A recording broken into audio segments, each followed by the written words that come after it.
जातिगत जनगणना का मुद्दा भारत में एक बार फिर से उभरकर सामने आया है। यह विषय न केवल सामाजिक और आर्थिक दृष्टिकोण से महत्वपूर्ण है, बल्कि राजनीतिक स्तर पर भी इसका बड़ा प्रभाव है।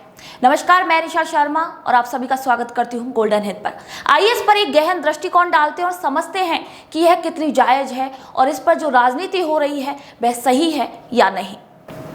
जातिगत जनगणना का तात्पर्य है कि जनगणना के दौरान लोगों से उनकी जाति के बारे में पूछा जाए और उसे दर्ज किया जाए।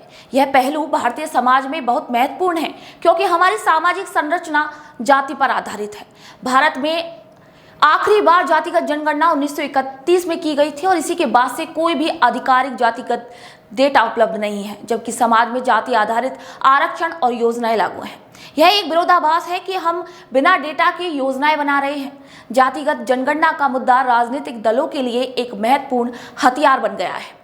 कुछ दल इसे सामाजिक न्याय के लिए आवश्यक बताते हैं, जबकि अन्य इसे विभाजनकारी और समाज को बांटने वाला कदम मानते हैं। राहुल गांधी और अखिलेश यादव जैसे नेता जातिगत जनगणना के पक्ष में हैं। उनका मानना है कि इससे वास्तविक आंकड़े सामने आएंगे और सरकारें बेहतर नीतियां बनाएंगी। वहीं अनुराग ठाकुर जैसे नेता इसे समाज को विभाजित करने वाला कदम मानते हैं। अब बात करते हैं कि आखिरकार जातिगत जनगणना के फायदे और नुकसान क्या हैं। जातिगत जनगणना करवाने से वास्तविक आंकड़े सामने आएंगे, जिससे सरकारें और अधिक प्रभावी योजनाएं बनाएंगी। जातिगत जनगणना असमानताओं को दूर करने में मदद दिलाएंगी, तो वहीं आरक्षण और अन्य योजनाओं को सही तरीके से भी लागू किया जा सकेगा। ये थे फायदे की बात, और अब करते हैं नुकसान की बात कि आखिर जातिगत जनगणना से नुकसान क्या है। समाज में जातिगत जनगणना विभाजन को बढ़ा सकता है। राजनीतिक दल इसका उपयोग अपने लाभ के लिए भी कर सकता है। क्या जातिगत जनगणना जायज है? ये सवाल जटिल है।